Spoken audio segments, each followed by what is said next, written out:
What's up and welcome back to another video, guys. Today I'm going to be answering some of your questions. We're going to be talking about if foil packs are going to be coming to America, the Galactic Marine minifigures that are going to be coming out later in 2025, as well as some other information and leaks regarding that summer 2025 wave. As always, if you have any questions that you'd like me to answer in the next installment of this series, leave them down below in the comment section of this video and I'll try my best to get to them in the next episode. And while you're down there, leave a like and consider subscribing. But without further ado, let's get right on into this video. Our first question for today comes from Kelly, and they ask, do I think that they will bring foil packs to America? And when looking at this from LEGO's point of view, there has to be a reason that they haven't done it already, because looking at the resale value versus what they sell for overseas in retail, they sell for double the price in America. People will pay $10. I've seen some of the foil packs, some of the rarer ones go for over $20 before, and I feel like in America, they would make so much money if they just brought the foil packs, or I guess paper packs now, into America and sold them as retail. However, I'm sure that there is a reason that they haven't done it yet, because it kind of seems like a no-brainer. Now, I'm not sure what that reason is, so if you know, let me know down below in the comments, but I feel like if they were to do it, they would have already done it by now, because it's an untapped market, and I feel like if they were in America, they would sell like hotcakes. They would never be in stock, because already people pay double the price to get them in America versus what they sell for retail in the other countries that they are sold. So I feel like it's something that they'll definitely look to do in the future. However, I feel like there's a reason they haven't done it yet, and I'm not sure what that reason is. Hannah Rallies asks, what is my favorite year of LEGO Star Wars? And I think that this is a very tough question, and I think that there's a ton of different options. Now, first off, the one that comes to mind is like 2008, 2009. Well, I guess that's two different years. I'll go with 2009 though, because that was the year like that I first got into like LEGO Star Wars. I was like 4 years old. I think that that's when I got my very first set. Well, I guess it was my older brother's set, but it was kind of mine too, because we shared a room, so I was able to play with it as well. And that's kind of what originally got me into LEGO Star Wars. Seeing all of those sets in the different catalogs and magazines got me like very excited about LEGO Star Wars, and what originally got me into it. And I think that that definitely is one of like the golden years for LEGO Star Wars. Now, the next option that I have to say is just like 2014 was a generational run for LEGO Star Wars. So many insane sets. You was like stuff for Star Wars Rebels, stuff for all of the different movies, as well as sets for the Clone Wars. Just so much stuff going on. I feel like 2014 was an insane year for LEGO Star Wars, and one of the greatest. So I feel like just for that, I have to give it some recognition. And then another like really cool year that I kind of didn't really like get into much, because well, I was the year that I was born being 2005. Looking back on it though, I think that there is some really sick sets there. And I think that overall that whole wave of 2005 sets was very sick, especially back then. Had some fantastic sets, and I feel like that definitely is a contender. But personally, if I had to pick one, I think I would go with that like 2009 wave, because it was originally what got me into LEGO Star Wars. And then I have to say the runner-up has to be 2014, because that was just a generational year for LEGO Star Wars. Alice asks, what is one Clone Wars set that I would make out of everything, if only one? And if I could only pick one, and there's no limitations on it and anything like around it, I think the one set that I would pick would be a UCS Republic Attack Shuttle, and it would have to have Delta Squad in there as well, or just some other pretty cool clone troopers. Now, I know that there are like countless different options for the Clone Wars, but you said only one, and the Republic Attack Shuttle is my favorite, one of my favorite ships from LEGO Star Wars, and the one that we got back in 2008, 2009 just isn't really a good build or model. It just doesn't really depict it in the way that I'm wanting it to be, and I feel like that set is one that would definitely warrant a UCS version, as well as just having the interior space where you can put your clones and have the little drop down on the front, which would look very, very good in my opinion. And it's a set that I've wanted for so long. I've even considered buying like a custom version of it in a UCS form. However, they're just very expensive, so I haven't really, decided to. I'm also not a big fan of the custom sets, but this is one, if I could pick one hands down, I think it would be that. Yes, there are countless different options for the Clone Wars. I know there's tons of people out there that want to see like a Master Builder Series Camino, or just some other like vehicles or different like minifigures regarding that, like the Wolfpack and other stuff like that. And I think that all of those would be great. Like I said, countless different opportunities for the Clone Wars. But if I could only pick one, I would have to go with a UCS Republic Attack Shuttle, because it's one of my favorite ships in all of Star Wars, and probably my favorite like vehicle from the Clone Wars altogether. And if I had to pick minifigures to go alongside that, just give us the 4 members of Delta Squad. I think would go perfectly in that, and also give us a pilot to fly it. Sleepy asks, what is my May 4th plan for buying? And this is actually a topic that I wanted to make a whole video about. So if that's something that you'd be interested in, make sure to stay tuned for that. But as of right now, what I'm pretty sure I'm going to do, I want 2 copies of that May 4th promo, one to open up and review, and then the other to keep sealed. So what I'm going to do, I think, is at 12 a.m. Eastern, when all of the stuff comes out, I'm going to make an order online, and I'm going to order the U-Wing for sure, maybe the Brickhead pack, and then something else just to get me to that price point. Probably none of the new stuff, probably like something old, like something cheap to get me to that $160 price point. And then I'll order that, and it'll probably take about like a week or 2 to get here, just given May 4th is a very high like quantity of orders for Lego Star Wars. But also then after I make that order at 12 in the morning, I think I'm going to drive to the Lego store. The closest one to me is about like 45 minutes away, which kind of sucks. So I'm going to get up early. I'm going to drive to the Lego store. I've never actually done this before. I've never gone to the Lego store on a release, but I think that it would be very, very fun. And I'm going to get the UCS Jango Fett Starship or Slave 1 because I want to get that one first, build it and review it, and like get the review out as soon as possible. And that being $300 will also get me all of the other promos in hand to have. And depending on what I do, the only issue is if I get the promo in hand from the Lego store, I'm assuming the box is going to be in some very good condition, and versus the one that's going to get shipped to me from Lego. I've had some bad experiences with my boxes getting absolutely destroyed from Lego when they ship them to me. So I'm not really sure if I'll open the one that is guaranteed to be in good condition or test my luck and wait for the one that's shipped from Lego. But I definitely want to get the UCS Slave 1 directly from them, so I have it on the first day so I can get it built and get the review out as soon as possible.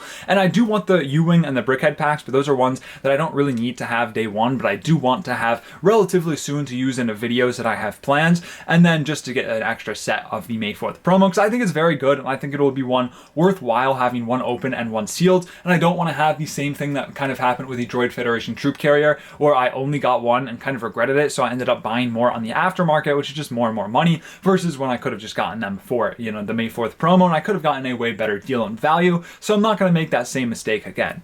Judgment asks, do I think that we can expect any more Skeleton Crew sets in the future with minifigures like SM-33? And do I think that LEGO would do a UCS set based off either Duel of the Fates or the Battle of Mustafar? Now, as for your first question regarding Skeleton Crew sets, unfortunately, I feel like the Onyx Cinder that we got is probably going to be the only set that we get based off of the Skeleton Crew. Now, I do think, unfortunately, SM-33 was a very big missed opportunity from LEGO to include in that set, but what I'm assuming happened, like many other people, is, you know, that set was made well before the Skeleton Crew was even out. So I'm feeling like LEGO made that set based off of like the concept and stuff that Disney sent over. So they just didn't know that SM-33 was going to be a bigger character. They probably saw or thought that he died earlier on, like with the first kind of episodes that we saw, and didn't really know that he was going to come back. And that is why I think that he wasn't included in there, which is very unfortunate because I agree with you. I think he is a very amusing droid, and I think he would have made a great minifigure. So it's very sad that we didn't get him. And unfortunately,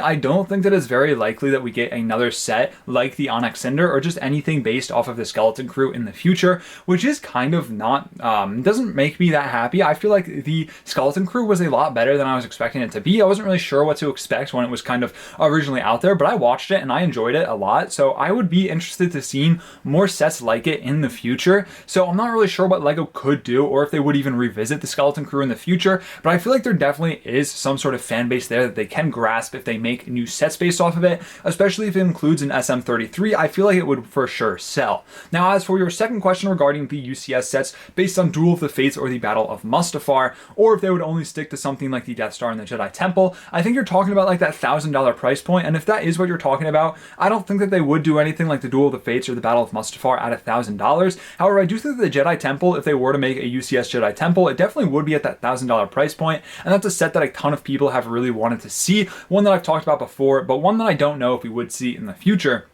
Now, as for a UCS Duel of the Fates or Battle on Mustafar, I do think that it would also be a set that's possible. However, it wouldn't be, you know, a $1,000 set. I feel like it would be more in like that $240 range if they were to do it. I know I saw a video back, I think it was Republic Bricks had like a UCS Duel Mustafar set. I know a lot of people, you know, aren't big fans of him. Personally, I don't have any experience like ordering from him or anything like that, and that's not what I'm here to talk about. But I did see that whole build and mock, and I think it looked pretty cool, and I think LEGO could definitely definitely do something like that in the future, and I have no doubt that something like that would sell. It would be a great display piece, and it would kind of bridge the two ideas of dioramas and UCS together, which I think would be perfect, you know, looking toward the dioramas, which have already kind of been phased out for LEGO Star Wars because they were at a very high price point for what you're getting, and also didn't really have that whole kind of lore that LEGO Star Wars wants to have to their LEGO sets, but also, you know, being something that's very displayable and a lot of people were big fans of. But I think if they upscale it to a UCS kind of style set with those 18 plus box arts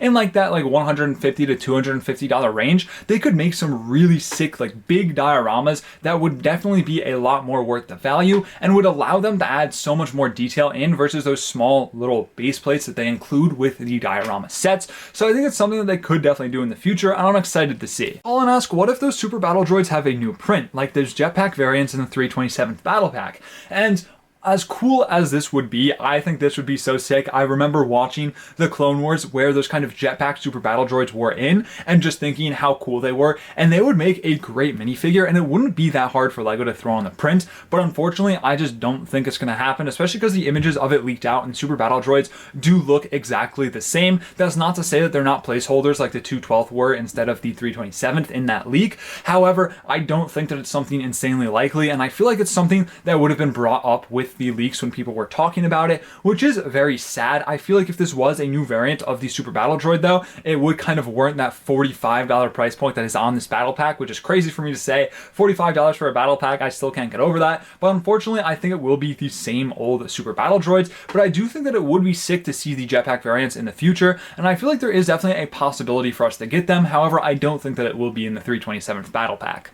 Michael asks, do I think that the Galactic Marines will look good without the waist capes? Because the newest snowtroopers had no waist capes, and most people liked them. And I agree with you. I think that the newest snowtroopers that we got, they weren't that bad. However, I think that they definitely just would have been a little bit better if they had those waist capes. And I don't think that the Galactic Marines will be bad, just like I don't think that the snowtroopers were bad. But I do think that they both would have been better with the waist capes. Now, I think that the Galactic Marines should look very good as long as LEGO can get this printing right. And it is kind of rumored that there is going to be a new mold for the helmet, which is very exciting. And I have no doubt that it will look good. I think that the printing should be very good, and I think it's a very straightforward minifigure to make when looking toward the Galactic Marines. It's just a little sad that they're not going to have those waist capes in my opinion, because I think that the printing of the waist capes doesn't look good just for the simple fact that it doesn't go all the way around 360, so they look bad from the side and the back in my opinion, and I just think that it would definitely benefit from having the additional waist cape. Now, like I said, I don't think they'll be terrible, but I don't think they'll be as good as they possibly can. I think they will be some solid minifigures though, and I'm very excited to see them.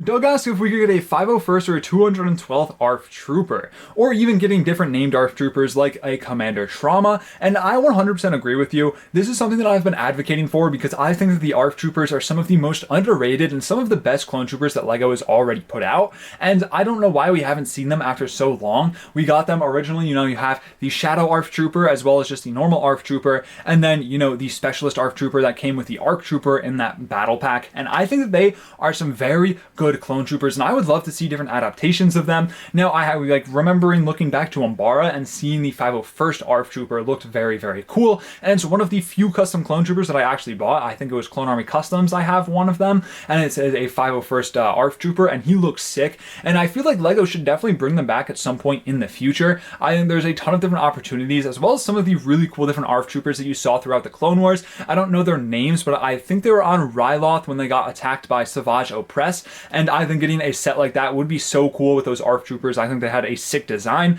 as well as a Commander Trauma would also be so cool, and I feel like it's something that LEGO could revisit in the future. They have the helmet mold kind of still, not that they're producing it anymore, and I feel like if they were to make ARF Troopers, they would change it up a little bit, but I think that it's definitely something that we could see in the future, and I really hope that we do. Our last question for today comes from Thomas Wright, and they say, thoughts on Andor Season 2, and well, it has not come out just yet. As of recording this, it comes out in 4 days, but I am actually very excited. I think Season 1 was very good. I remember watching it when it was coming out, and I really enjoyed it. It was one of my favorite Star Wars shows in recent years, so I'm very excited for Season 2. I'm excited to see kind of the road it takes, and I'll get back to you next week. I'll write it down to remember this question for next week's Q&A, and I will get back to you because by then I think the first 3 episodes will be out, and I'm very excited to see them. I have high hopes, and I'm hoping that it lives up to the hype that I'm kind of building it up in my head, but I have no doubt that it will be very good. I think the production on this season will also be better, just given, you know, how how people really liked the first season and how they're going to try and remake that, but now that everyone's kind of a bit more tapped in, and they're actually pushing Andor Season 2